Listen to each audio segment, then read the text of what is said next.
السلام عليكم. يعتبر الزواج الأول عند الرجل من أساسيات الحياة وسنة نبوية لتتمة نصف دينه، ولكن ينظر في زمننا هذا إلى الزواج الثاني نظرات متطرفة سواء للرجل أو للزوجتين الأولى والثانية. فإما أن ينظر للزوجة الأولى على أنها مقصرة وملامة، فهي السبب الرئيسي الذي أوصل زوجها إلى فكرة الزواج بامرأة ثانية، وإما أن ينظر للزوجة الثانية على أنها سارقة الرجال والتي تكيد المكائد للزوجة الأولى لتحظى بزوجها لها وحدها، وينظر للرجل على أنه نسونجي أي يحب النساء كثيرا وفاقد للهيبة ويعير بزوج الاثنتين. نعود لمربط الفرس، ألا وهو أن زواج الرجل بامرأة ثانية أو ثالثة أو رابعة ليس من الظلم في شيء، بل هو في الأصل من جملة المباحات، بشرط أن يلتزم الرجل العدل ويوفي كل واحدة من زوجاته حقوقها، وإلا فلا يشرع له التعدد. لكن الفكرة التي أريد الحديث عنها هي ظلم الزوجة الأولى من زوجها وأهلها ومجتمعها، وحتى في بعض الأحيان من أبنائها، فقط لأن الرجل تزوج بغيرها. من الطبيعي أن نجد المرأة الثانية في بداية زواجها مهتمة جدا بكل تفاصيل حياتها مع زوجها، فلا يشغلها طفل ولا مسؤوليات كبيرة مع أبنائها الذين في المدارس أو الجامعات أو متاعب الحياة مع زوجها الذي أصبحت تفهمه وتفهم كل همومه، بل ويتشاركون بكل صغيرة وكبيرة. فالرجل بهذه المرحلة التي يكون فيها كما يقال عريس جديد يبدأ بالمقارنة مباشرة بين الزوجة الأولى والزوجة الثانية، فيظن أنه كان مظلوما مع زوجته الأولى وأنها مقصرة معه. ثم يأتي دور الأهل هنا، فيسمع من أهله أنها تستحق ذلك لأنها لو حافظت عليك لما فعلت ذلك، ثم يلومونها أهلها وكأنها مجرمة بقولهم: أنت من فتحت الطريق لزوجك كي يتزوج، لو لم تكوني مهملة له لما تزوج غيرك، أو لو لم تكوني امرأة مقصرة لما تزوج. وكثيرا ما سمعنا أن بعض الصديقات يتخلين عن هذه الزوجة المسكينة فقط لأن زوجها تزوج عليها، فيخشين على أنفسهن من سمعتها التي باتت تطال كل لسان. ثم ينتقل الدور إلى الأبناء: أنت السبب يا أمي، فأنت من قصرت مع أبي وحرمتنا من رؤيته كل يوم، ويلومونها قياما قعودا. فيصدق الزوج أن زوجته مذنبة لأن كل من حولها يتهمونها بذلك، مع العلم بأنها قد تكون هي من سعت لتزويج زوجها لمعرفتها بحاجة زوجها لهذا الأمر، ولم يكن بينهم أي خلاف قبل زواجه. فيتحول الرجل إلى شخص آخر تماما، فيصبح ظالما ولا يعدل بينها وبين زوجته الثانية، ويبدأ بالغياب عنها بأيام، بل ويحرمها من المصروف.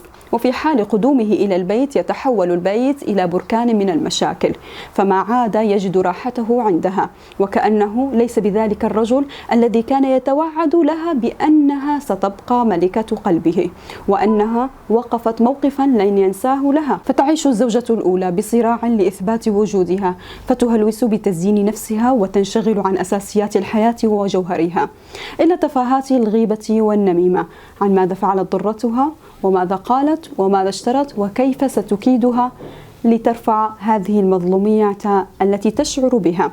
فتتحول حياة الزوجة الأولى والزوجة الثانية إلى صراعات فيما بينهما، وكلتا الزوجتين تسعيان لطلاق بعضهما البعض، مع العلم بأن الزوجة الأولى قد تكون راضية عن زواج زوجها، والثانية أيضا تعلم بأن من تقدم لها هو رجل متزوج وتقبل بذلك. طبعا لا يخفى على أحد أن للإعلام دورا كبيرا في تشويه صورة الزوجة الأولى بأذهاننا، بتصويرها بأنها تلك المحجبة الغير مرتبة والمهملة لزوجها وبيتها، وأن زوجها الجنتلمان والذي تتركز كل عيون النساء عليه، والزوجة الثانية هي المرأة المرتبة الجميلة والتي قد تكون بلا حجاب ومتبرجة وتوصف بسارقة الرجال.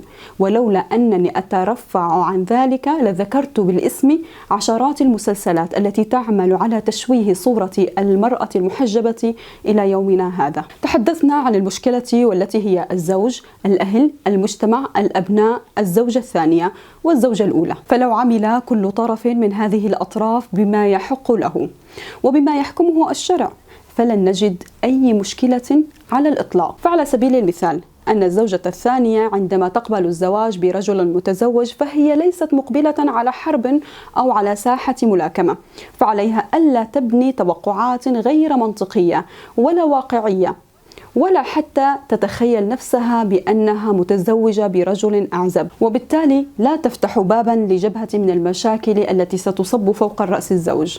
على العكس، فإن الأصل هو الانشغال بالحياة الجديدة بعيدا عن الضرة وعن ماذا قالت وماذا فعلت، وألا تبحث في هاتف الزوج، فطبيعة الحال أنه يكلم ويحب كلتا الزوجتين. أما من تتجسس وتسترق السمع فلن تحظى بالنوم قريرة العين، بل ستنشغل بحياة ضرتها بدل الالتفات والعناية بحياتها مع زوجها. هنا لا بد من القول أن الصراعات الزوجية من المسلمات التي لا بد من حدوثها في أي علاقة، لكن مع ذلك لا بد من تخطيها سريعا والتغلب على أسبابها لضمان استمرار العلاقة بطريقة هادئة وطيبة. الحياة الهادئة تنعم أيضا بالصحبة الصالحة، لا بالصديقات السوء اللاتي يعملن جاهدات على إفساد أي علاقة طيبة وكل بيت عامر، فيصبح عرضة لأن ينهدم حسدا من عند أنفسهم. فكيف تعيشين هانئة سعيدة وزوجك لديه زوجة أخرى؟ من الناس من يحبون أن يعينوا الشيطان عليكم، فلا مساء لهم ولا صباح حتى يتأكدوا بأنهم فرقوا بينكم تماما وأثاروا الخلاف والضغينة والغيرة والفتنة، وأبعدوا عن ذلك ما أمكن لهم. والخاسر الأول والأخير هو من يلحق بالقيل والقال وينشغل بغيره عن نفسه. كذلك الزوجة الأولى مطلوب منها ما هو مطلوب من الزوجة الثانية تماما، وأنا امرأة وأعلم بأن الأمر ليس بالسهل أبدا في حال أنه قد وقع. فمن منا قد نزعت الغيرة من قلبها، لكن الغيرة وحب التملك والرغبة في أن يكون زوجي لي وحدي شيء، وأن أرفض شرع الله تعالى وأهاجم شريعته وأنبذ التعدد وأحكامه لمصلحتي الشخصية شيء آخر تماما ومرفوض في عقيدة المسلمة. فالله تعالى أعلم وأحكم بعباده وألطف بهم فيما شرعه. وإن لم نرى كعباد الحكمة ضمن حدود نظرتنا القاصرة وحسب ظروفنا، وإن لم نرى خيرية الأمر في ظروف ما قد نراها أو يراها غيرنا في ظروف أخرى. أقول لمن ابتليت بضرة أو أكثر: تذكري أن تحتسبي وتستعيني بالله على ما وقع، واسأليه أن يلهمك الصبر، فلا تقلبي حياتك وحياة زوجك إلى نار كلما دخل أو خرج، ولا تسأليه عن تفاصيل إن بدت لك تسؤك، ولا تلتفتي إلى الدعوات التي تقول بأن الرجل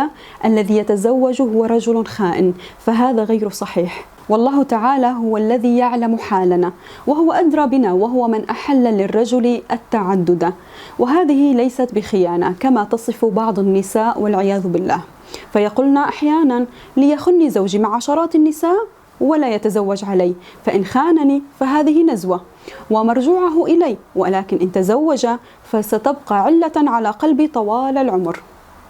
تلك النساء أنانيات ولا يخفن الله، فمن تحب زوجها بالفعل لا تقبل لزوجها الزنا أو الحرام. نأتي إلى الزوج والذي هو قبطان السفينة، فإن قادها وفق الاتجاهات والمعايير المكتوبة له فطريقه سليم، أما إذا انحرفت السفينة عن الخط المسموح لها فقد ترتطم إما بسفينة ما أو بصخرة في طريقه. لذلك قبل الإقبال على الزواج بزوجة ثانية عليك تعلم حقوق كل منهما وحقوقك أيضا، وأن تعلم أن الأمر ليس بالسهل، فالعدل ثم العدل ثم العدل، فهو ميزانك في كل تفاصيل حياتك سواء مع الزوجة الأولى أو الثانية. فإن لم تحب الزوجة الأولى أو الثانية بعد الزواج فلا تظلمهما، وقد قال أسوتنا وحبيبنا رسول الله صلى الله عليه وسلم: فإن أحبها أكرمها وإن أبغضها لم يظلمها. وكذلك ترفق بزوجتك الأولى وكن رحيما معها، فقد كسرت بزواجك، والنساء جبلت على الغيرة.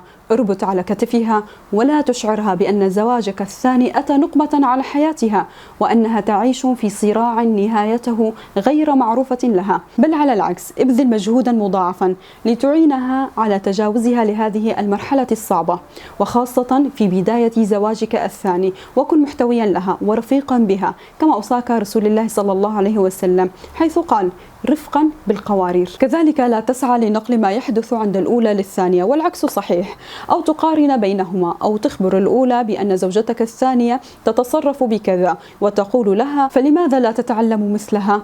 التربية أو الطعام أو الكلام إلى آخره من المقارنات التي لا تأتي بخير أبدا، بل على العكس، فهي تسبب الضغينة والحقد في النفوس وتكون سببا في فتح باب الحرب على نفسك. وآخر ما أختم به أن الرجل الذي يعلم أنه ليس أهلا للتعدد ولن يعدل فلا يقبل على هذه الخطوة أبدا حتى لا يغرق بالذنوب والمشاكل. ولا تظن بالضرورة أن التعدد نزهة وتغيير جو وزيادة في الدلال.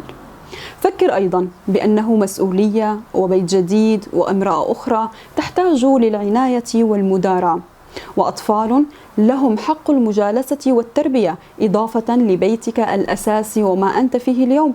وليس من الحكمة أن تبني شيئا جديدا إذا كنت ستهدم ما بنيته، لأن الجديد سيهدم في هذه الحالة بحسرة القديم. وهناك الكثير من القواعد الشرعية المهمة عندما تفكر بخطوة كهذه، مثل قاعدة درء المفاسد مقدم على جلب المصالح وغيرها. أنا لا أحرض على التعدد أو عدمه، فليس موضوعي الدعوة لهذا أو ذاك، بل أدعو لمزيد من العدل في معاملاتنا لنرقى لمجتمع سليم يرضى الله عنه، فلا يعطل أحكاما شرعية أو ينبذها أو يطبق بعضها ويترك البعض الآخر. فحتى من يكتفي بواحدة فإن ذلك لا يعني أنه فضل عليها بقراره فيهددها بذلك كل العمر من الصباح حتى المساء بقوله: والله لا أتجوز عليك. فأين الفضيلة والإحسان من ذلك؟ إذا وجدتم الحلقة مفيدة فأذكركم بمشاركتها والمبادرة بإعجاب والتعليق برأيكم بالموافقة أو التصويب، فهذا يدفعني وكل من يساهم في هذه الحلقة لتقديم المزيد والأفضل. دمتم في رعاية الله.